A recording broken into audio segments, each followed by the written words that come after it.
Morning guys, this is our third destinations para sa aming bakasyon, Silver Mountain Water Resort. Ito yung may pinaka longest gondola rides in America. That's about 3 miles long, papunta doon sa taas ng mountain. It's about 20 minutes ride. Ganyan siya katagal, ganyan siya kahaba. Yun ang taas. And then sa taas ng mountain na yun, meron siyang restaurant din, kagaya sa Schweitzer Mountain. So ang ganda nitong lugar nito guys. At meron din dito na indoor water park.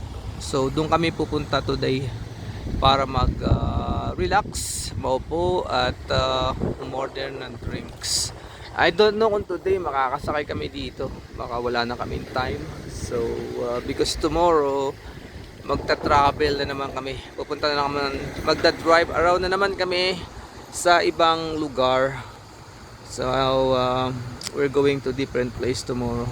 We keep on driving and we try to avoid staying in one place for too long kasi nakaka-bored. Maganda yung paiba-iba yung nakikita mo, you know. So drive. Go. Pag nawalan ng gasolina, mag-gasolina. Pag nagutom, mag-stop, kumain. Ganun lang. So yun lang guys, talk to you later.